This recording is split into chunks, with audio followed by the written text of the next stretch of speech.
ओम नमः सिद्धेभ्यः। ओम नमः सिद्धेभ्यः।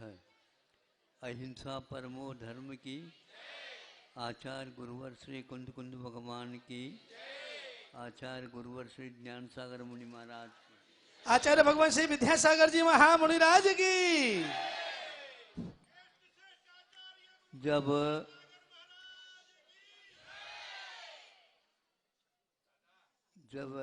बांध बांधते हैं तो वर्षाकालीन पानी उस बांध में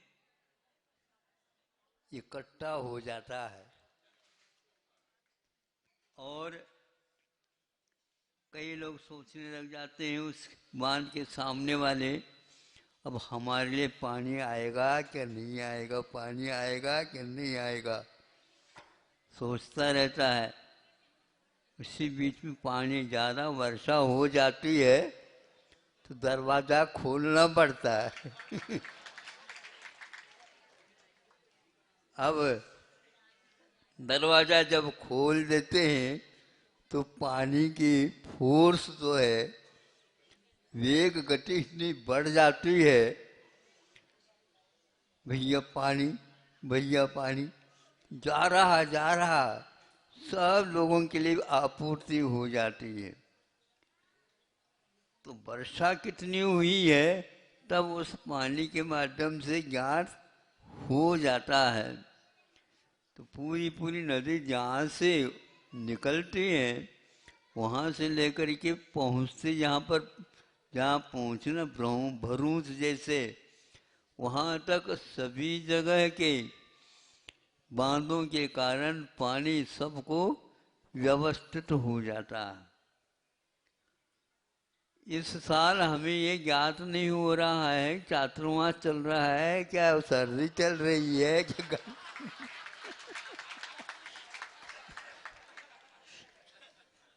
नहीं समझे। हाँ, तो अब ये सब कोरोना के कारण बांध बंदी हुई थी।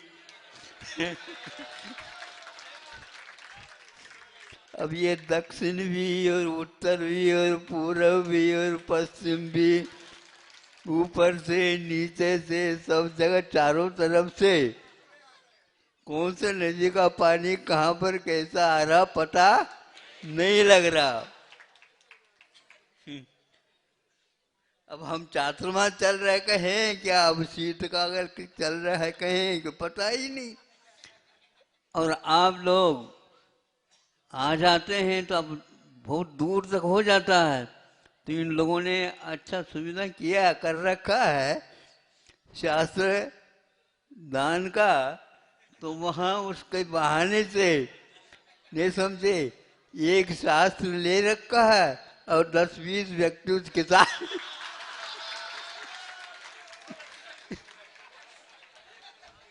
हमें भी अच्छा लगता है। जिनवानी की मैं भी वंदना वहीं पर बैठे बैठे कर लेता हूँ। हम बोली नहीं लेकिन मिल जाता। विनय के साथ शांति के साथ सब लोग अपने अपने मस्तिष्क पर रख करके आ जाते हैं। लेकिन ये ध्यान रखा करो जो पीछे वाले बैठे हैं वे भी आए हैं आप जैसे हैं, इसलिए ज़्यादा न करके एक व्यक्ति एक प्रतिनिधि कर दो। और दूसरा हम अवश्य इसके लिए और युक्ति बता देते हैं। जहाँ पर आप बैठे हैं वहीं पर बैठे बैठे खड़े नहीं होना, बैठे बैठे हाथ लगा देना तो यहाँ तक आ जाएंगे। और वहीं पर हाथ जोड़ देना। हमारे कौन सा शास्त्र है किसी को मालूम नहीं पड़ेगा कि किसने। शास्त्र तो कम से कम भंडार तो अच्छा रखा करो। हम ये देखते हैं वो भी बाढ़ में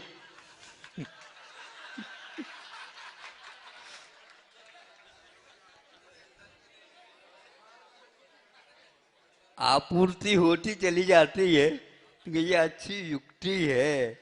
हर एक व्यक्ति को शास्त्रदान लेने का सौभाग्य प्राप्त हो जाता है। तो ये भावनाओं के माध्यम से ऐसा चलता है। कि इसी प्रकार आप लोगों को कि जहाँ कहीं भी हैं, जैसे मान लो अच्छे कस्बे के नगर होते हैं, वहाँ पर मंदिर जितने हो जाते हैं उतने ही जनता बढ़ जाती है, इसमें कोई बाधा नहीं। किंतु एक ऐसा मंदिर भी होना चाहिए, जैसे अभी आप खिमलासा वालों का उदाहरण सुनने में आया, तो वह चार पांच घर के माध्यम से 10-20 घर में ही एक शौचालय टाइप बनाते थे। हम 20-25 साल पूर्व में गए थे, तो अब उन लोगों को लगा कि इसमें जो है अपने को हानि है, सारी जनता बढ़ जाती है। जनता जो है ना भगवान के सामने हमेशा हमेशा बनी रहना चाहिए, समझते हो। हाँ, जैसे आप प्रवचन सुनने के लिए सामने बैठे रहते हैं, सुन रहे हैं क्या सो रहे हैं कोई बात नहीं है, उसी प्रकार मंदिर में जनता आती है तो वातावरण एक ऐसा बन जाता है। तो उन लोगों ने सोचा पंचायत सभा के मंदिर एक बनना चाहिए, उसमें तो सारे लोग तो एकत्रित हो जाते हैं, लेकिन एक आध व्यक्ति ऐसे स्वतंत्र रह जाता है नहीं समझे, नामकरण अभी नहीं। तो फिर इसका अर्थ यह हुआ कि स्वतंत्र तो है ही, लेकिन मंदिर के पीछे से वहाँ पर पहुँचना चाहिए। वहाँ पर पहुँचते हैं तो भक्ति भाव सब लोगों से मिलना भी होता है, जिससे वह मंदिर की व्यवस्था भी अच्छी होती है। मंदिर की व्यवस्था का अर्थ ये नहीं है पूजन, अभिषेक, दर्शन आदि आदि और कोई भी बाहर से आ जाते हैं उन सब की व्यवस्था, और एक दिन के लिए रुकना होता है तो वह 2-3 दिन भी रुक सकता है। मेहमान आ जाता है तो आपके लिए खर्चा होता है, और यहाँ पर मंदिर में यदि वहीं कोई व्यवस्था रुक जाता है तो वहाँ पर व्यवसाय होता है। व्यवसाय का मतलब एक प्रकार से अपने भाव हो जाते हैं दान के। इस प्रकार मंदिरों की व्यवस्था और भक्ति भाव पाठ आदि होते हैं। और जो शहर में रहते हैं मंदिर, उनकी भी व्यवस्था और अच्छी बन जाती है। इस प्रकार सभी घर सभी मंदिरों से इस प्रकार जुड़ करके भक्ति भाव का लाभ उठा सकते हैं। देखो, पंचम काल होने के कारण तीर्थंकरों के अभाव होने से यहाँ पर कुछ भी नहीं बनता ऐसा नहीं है, वहाँ पर भी ऐसा ही चलता है जहाँ पर यहाँ पर भी चल रहा है। क्योंकि कितने भी हो भाव तो सीमित ही रहते हैं। आप कितने भी करेंगे, गृहस्थ आश्रम में जो भाव बनते हैं वह एक सीमा को लेकर के बनते हैं। यह बीज के काम करेंगे, उन भावों के माध्यम से आप बीजारोपण कर रहे हैं। बीजारोपण करने के उपरांत ये नियम है, वर्षा थोड़ा सा विलंब से भी हो जाए तो कोई बाधा नहीं, किंतु रद्रा जो नक्षत्र होता है उसमें अपने आप ही गीलापन भावों में यानी हवा में आ जाता है, उसके द्वारा अंकुरित होकर के वह पौधा खड़ा हो ही जाता है। तो आज का यह पंचम काल में रखी हुई आपके जो बीजारोपण है वह यहाँ पर अंकुरित हो जाएंगे, या तो थोड़े दिन के उपरांत अवश्य हो जाएंगे। और ऐसा यदि मान लो योग मिला, समोसरण जैसा समागम, फिर तो अपने आप ही वह लहलहाएगा।